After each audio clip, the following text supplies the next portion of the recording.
actividad vamos a visitar algunas propuestas de métodos filosóficos, ya que son muchos.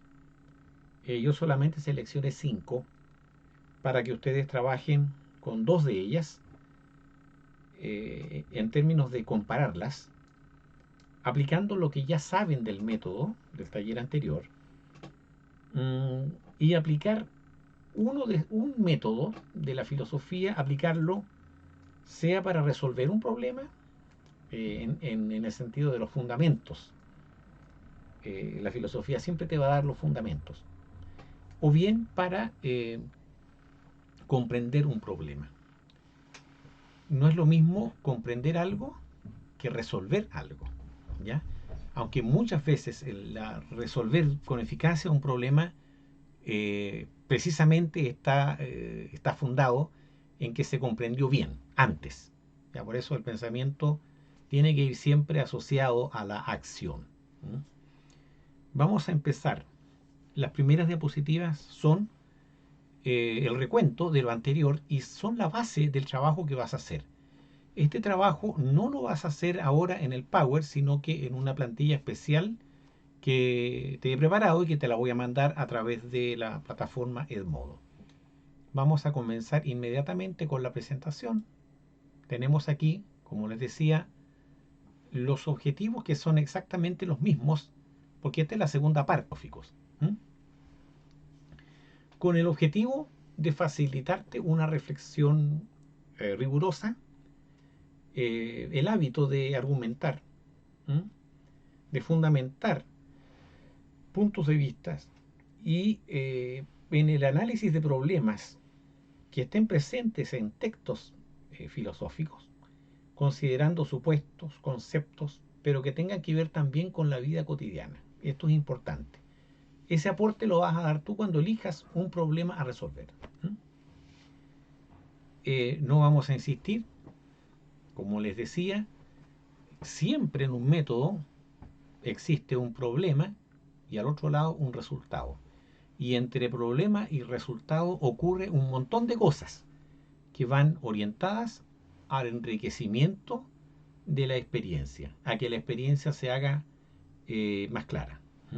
Bien, se comprenda bien por qué, digamos, tenemos ciertos avances en nuestra vida eh, en la medida en que vamos dándole dirección a nuestro comportamiento.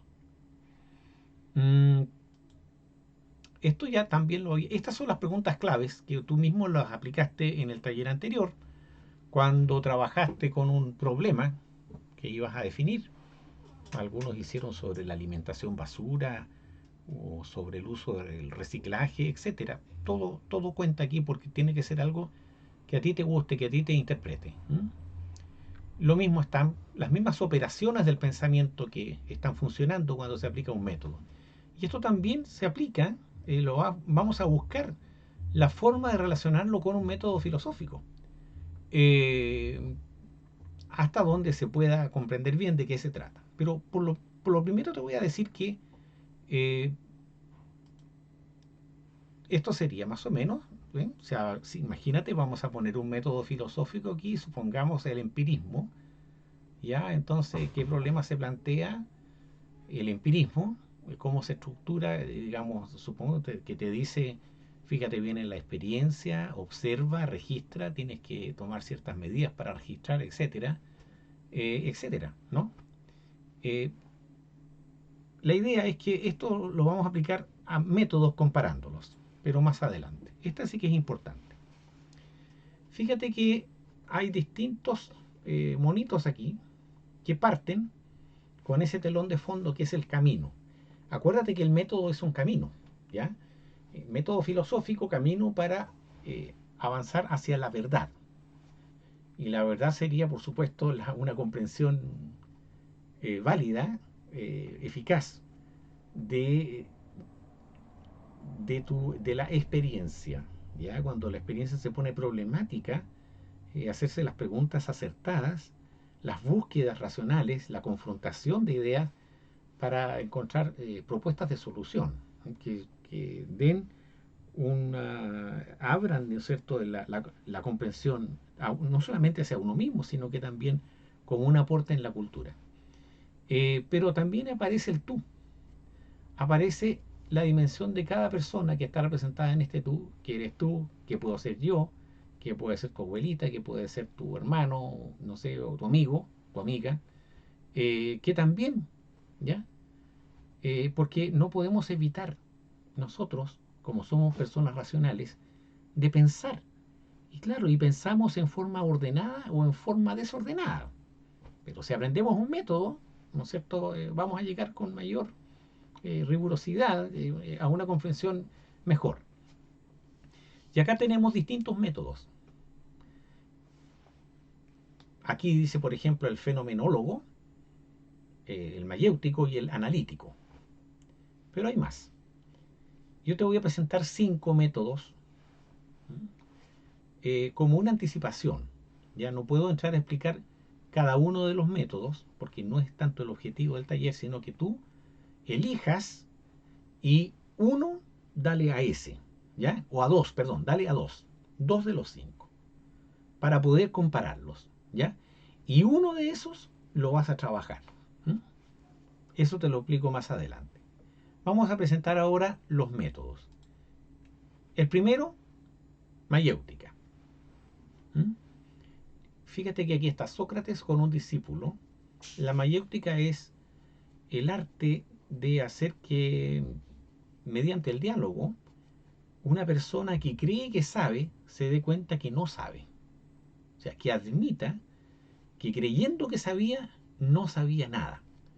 Y por lo tanto que en ese reconocimiento de que no sabe, adquiera la humildad suficiente como para querer buscar la verdad ya desde otra actitud. ¿Mm? Esa es la mayéutica. En el ejemplo discuten Sócrates con un discípulo llamado Eutifrón. Discuten acerca de la santidad, de lo que es santo y de lo que no es santo. ¿Ya? Lo que agrada a los dioses sería lo santo, o sea, en fin, van a discutir. Eutifrón él cree que sabe mucho acerca de la santidad. ¿Ya? Aquí está el diálogo. Aparece, tú lo vas a leer, si es que eliges la mayéutica. eh, Realmente es un método maravilloso. No es imposible no sentir el atractivo cuando uno lee los diálogos de Platón, ver al maestro Sócrates, que fue su maestro, dialogar con la gente, sobre todo con los sofistas, e ir desentrañando muchas cosas, y a medida de eso iba desplegando, ¿no es cierto?, Platón su filosofía. Pero no nos vamos a perder ahora. Te centrarías en este método, en esta experiencia. Ahí está el diálogo entre Sócrates y su discípulo Eutifrón acerca de la santidad. Bien, segundo método. Materialismo dialéctico de Karl Marx. Eh, ¿Han oído hablar ciertos términos como por ejemplo la lucha de clases, ¿Mm? la revolución, ¿ya? La revolución comunista o socialista? Han oído hablar de la Guerra Fría en otros ramos, ¿no es cierto?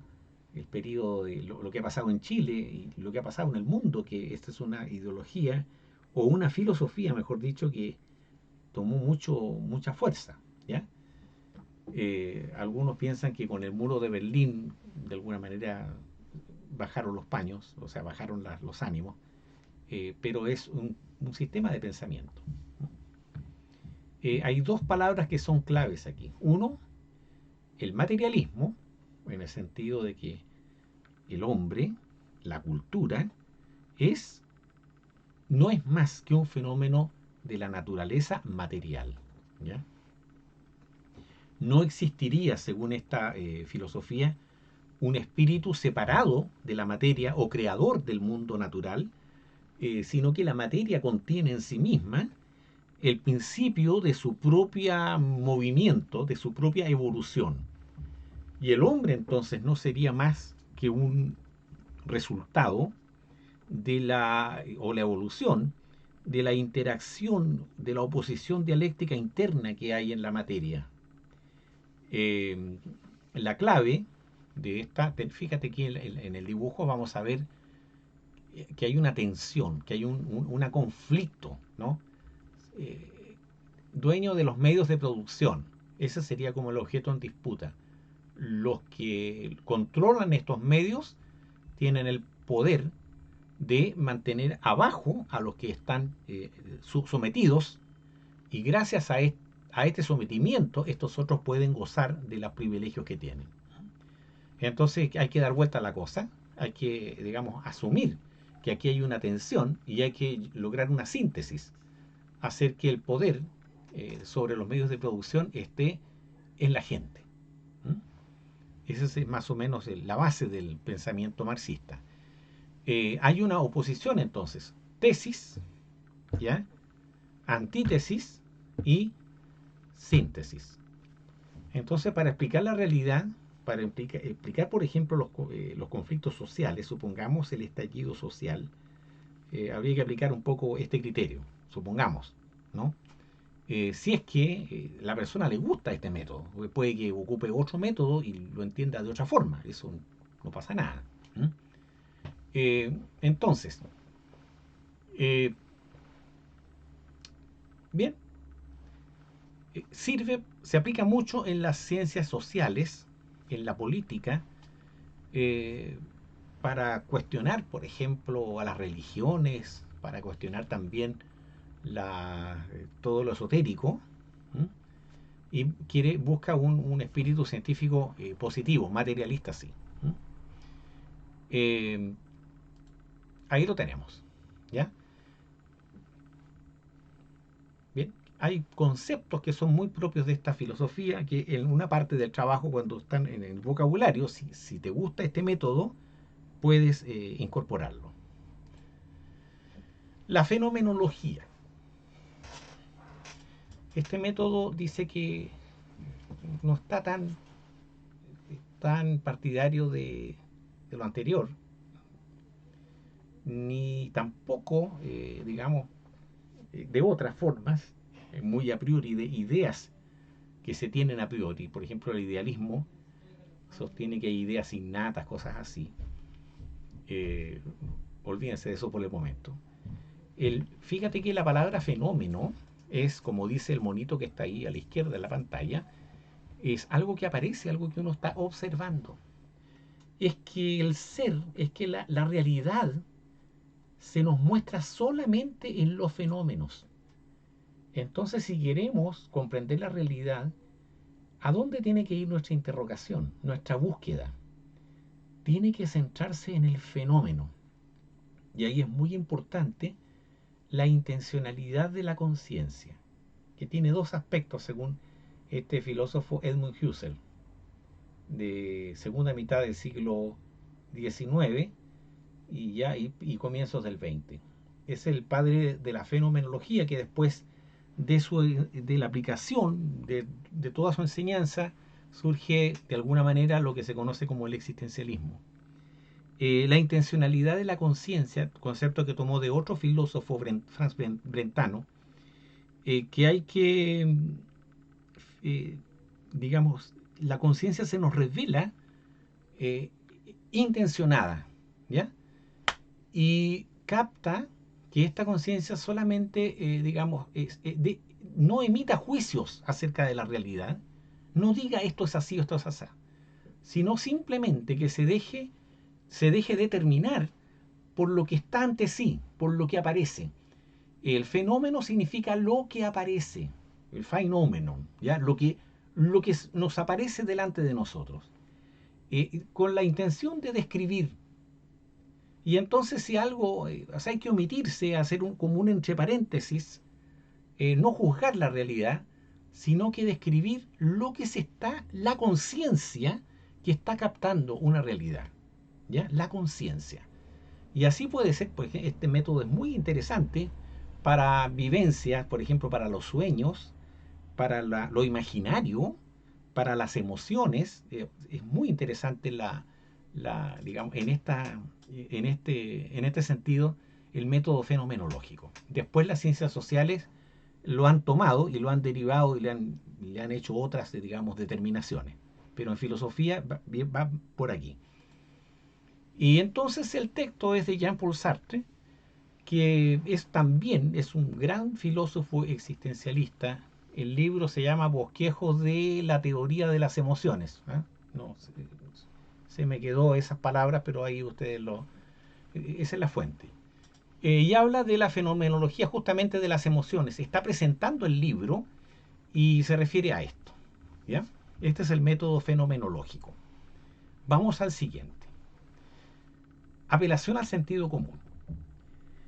En este yo lo saqué del texto del programa de filosofía y apareció una larga, digamos, disertación de 8 puntos sobre frases o actitudes intelectuales frente a las cosas.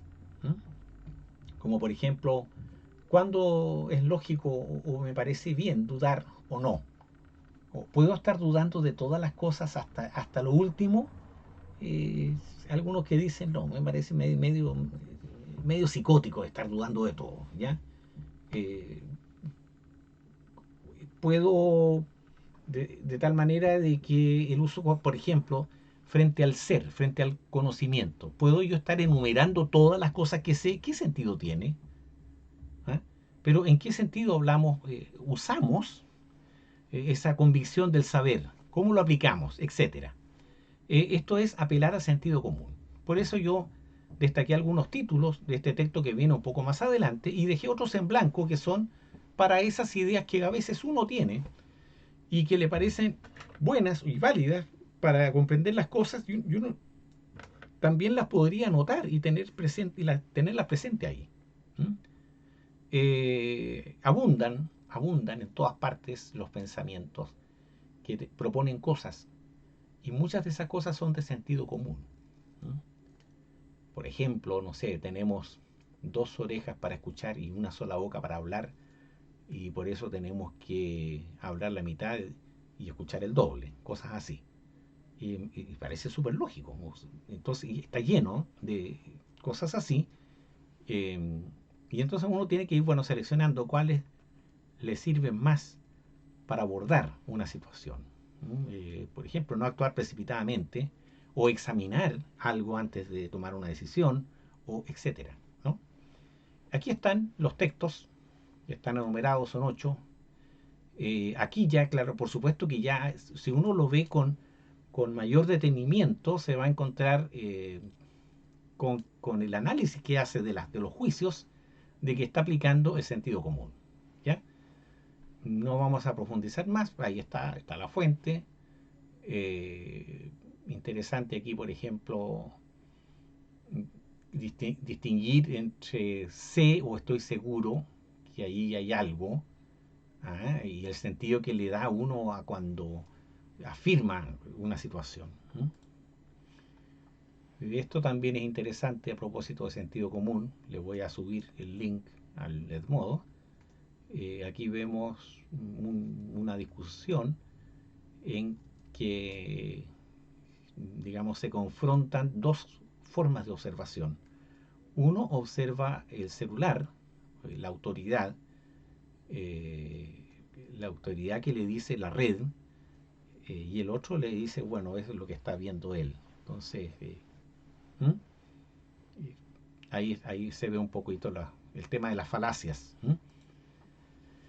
Eh, Último método, el método analítico lingüístico de Wittgenstein, Ludwig, eh, filósofo norteamericano, me parece, que dice que lo más importante es lo que las palabras dicen. Hay que aclarar el lenguaje, hay que hacer un análisis formal del uso del lenguaje, ¿ya? Es muy importante. En filosofía, ¿qué es lo que tenemos? Que el lenguaje filosófico produce muchos términos y estos términos van tomando una carga de significado a medida que va pasando el tiempo y no significan lo mismo siempre, a pesar de que el término, digamos, se ocupa. Y los filósofos reconocen que otros antes que ellos pensaron, ocuparon ese término, pero le critican de que no lo utilizaron lo suficiente y ellos proponen el término con otra cosa. Entonces hay que ubicarse en toda esta mapa que a veces parece terriblemente enredado, pero no lo es tanto a medida que uno se va metiendo en, digamos, entre los libros y va conociendo esas diferencias. Pero cuento corto, lo que hay que ir a la raíz es analizar el uso que se le da a las palabras cuando se está investigando algo. Y lo que hace este autor en el texto que viene es, a propósito de la ética o de la moral, el sentido que le damos a los juicios de valor, ¿m? Y a los juicios de, digamos, de hecho, frente a las verdades de hecho. Eh, a ver, el método analítico, vean ustedes, este es el texto, empieza hablando de que está discutiendo acerca de la ética como investigación sobre lo valioso o lo que realmente importa, ¿no? Eso es lo que él quiere, ¿ya? Más que de lo bueno, porque la palabra bueno es muy ambigua. Pero lo que nos importa, lo que nos interesa, lo que valoramos, eso parece ser el sentido de lo que estamos diciendo cuando hablamos lo bueno. ¿Te fijas? ¿Te das cuenta de la diferencia? Entonces, hay que captar, digamos, el sentido trivial o relativo de algo y el sentido ético o absoluto. ¿Mm? Está acá destacado en una glosa, ¿ya? Porque bueno, en sentido relativo, como algo que puede ocurrir o no, y que depende de otras cosas, por eso es relativo. Bueno, puede significar muchas cosas y en eso no hay problema en cuanto a discutir sobre ello, ¿no? O aceptarlo. ¿No? Entonces puede ser lo bueno como habilidad, supongamos, ya la habilidad de un tenista, la habilidad de un futbolista como un Alexis Sánchez, ya, bien, la habilidad de un cantante o de un compositor, etcétera. Pero supongamos que la persona hábil no quiera, o digamos, de repente baje su habilidad. ¿Mm? Y tú le preguntes, bueno, qué te pasa? ¿Por qué si lo puedes hacer mejor? Y él te dice, bueno, es que yo no me interesa hacerlo mejor. ¿Ya? Bueno, tú lo dejarás, ya será problema de él, lo dejarás tranquilo. ¿Mm? Pero si una persona en sus relaciones humanas, en su forma de administrar el poder, en su forma de conducir, llevar una relación, supongamos, sentimental, no lo hace bien, pudiendo hacerlo mejor, y la persona que le afecta esto va y le dice, oye, bueno, yo creo que esto lo puede hacer mejor. Y si te dice, sí, pero no me interesa hacerlo mejor, no quiero. ¿eh? Sé que lo puedo hacer, pero no me da la gana. Ahí se forma como una especie de, como un cortocircuito. Bueno, es lo que analiza un poquito. Si tú lo lees, lo vas a entender mejor. Yo solamente te doy una idea general. Eh, entonces, hay que entender que hay juicios sobre hechos, enunciados sobre hechos, sobre lo que ocurre, pero también hay juicios de valor y juicios de valor sobre conducta, ya juicios de valor sobre conducta.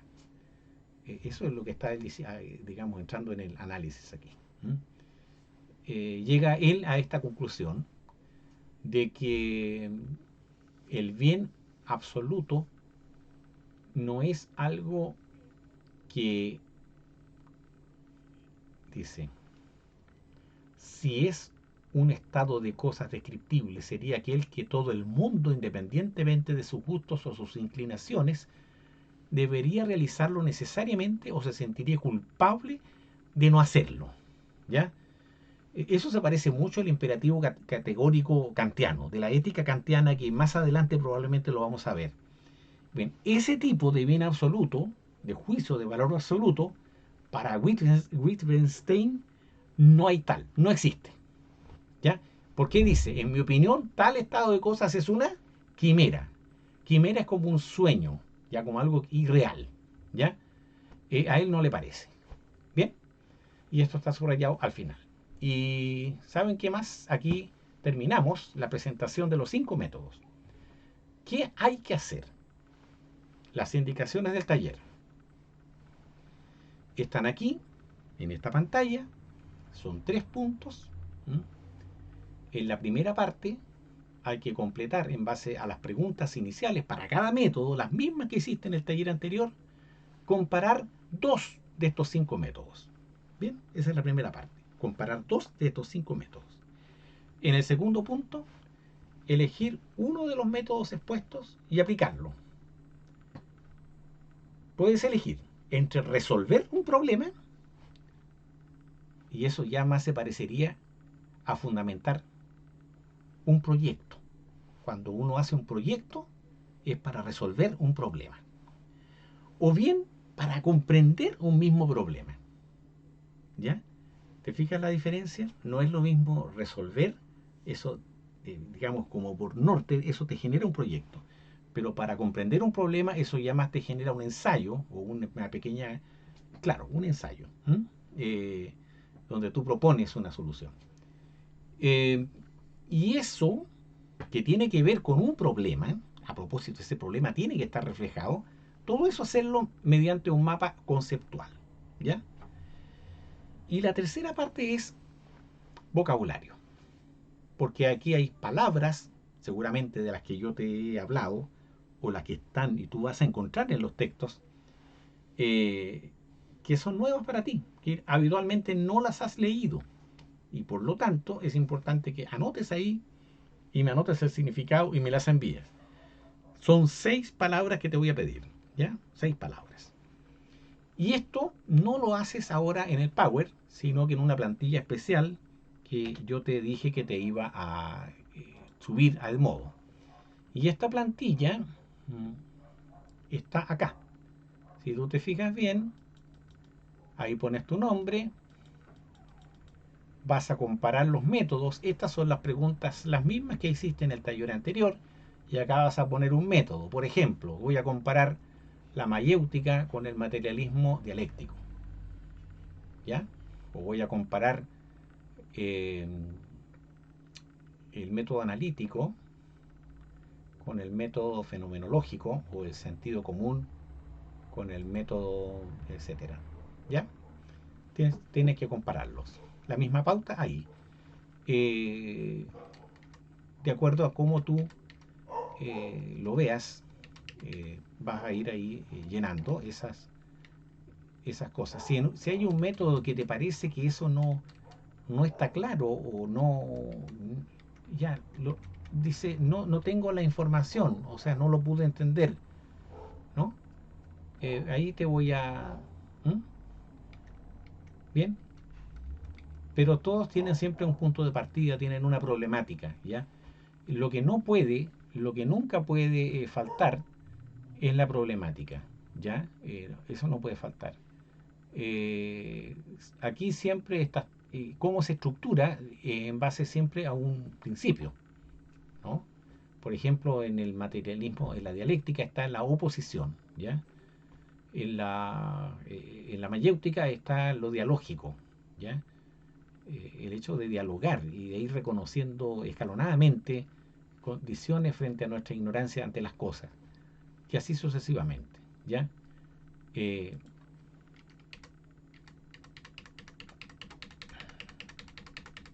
ya.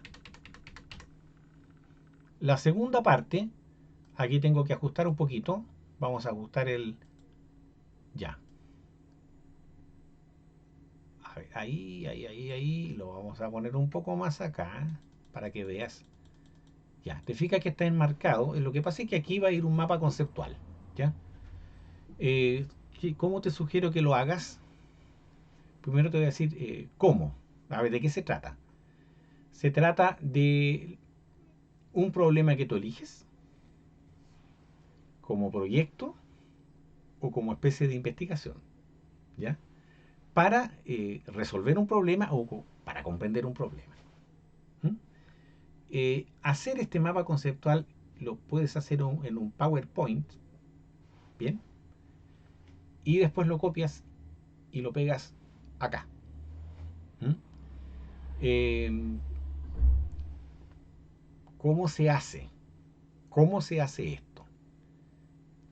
Te voy a explicar muy brevemente. ¿Ya? Eh, Tu mapa conceptual depende de tres cosas. El problema que tú elegiste. Ya, por ejemplo, yo elegí el problema de la comunicación, eh, de la confianza con las autoridades. ¿Ya? Entonces tengo que analizar la confianza. ¿Cómo puedo supongamos que lo analizo por la fenomenología?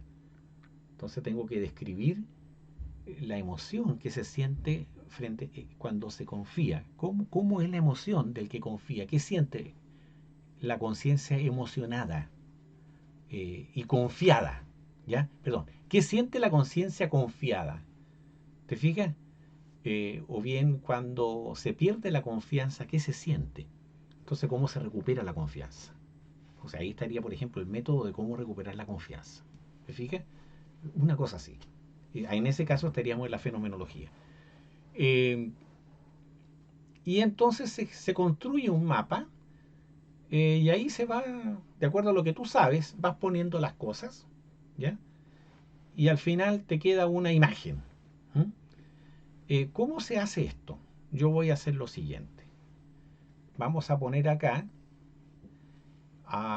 este en Word así me ha resultado bastante bien. Puede que lo hagas de otra manera, pero yo por lo menos esto que sé te lo quiero enseñar y ahora disculpa que te tome un minuto en esto. Vamos a insertar una forma, cualquier forma. Me fui al menú insertar, supongamos esta que es la típica, y la voy a poner ahí. ¿Ya? Bien, ahí. En realidad yo debía haberla puesto más o menos en todo, dentro de los márgenes que te da ahí. Pero eso lo haces tú después. ¿Y acá qué hago? Con el botón derecho del mouse pongo relleno. Me voy al botoncito relleno. En el botoncito relleno me voy hacia abajo todas. Te fijas que está la opción imagen. Cuando me da imagen, me sale esta cajita y está cargando. Entonces tengo que ponerlo desde un archivo. Y yo aquí voy a cargar no un método, no la respuesta, sino que voy a poner cualquier imagen y esta va a aparecer en el fondo. Y de esta manera tú puedes poner el mapa conceptual en esta plantilla. Voy a buscar una imagen, ¿ya? Eh, Supongamos,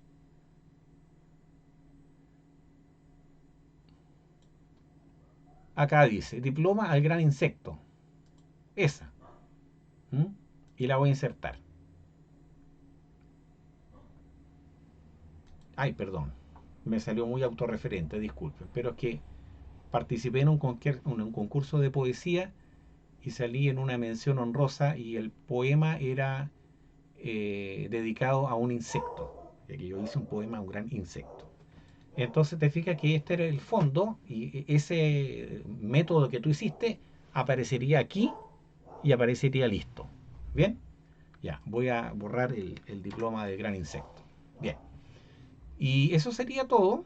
Eh, Plazo, ahí lo vamos a indicar. Son un par de aquí a la fin de la próxima semana.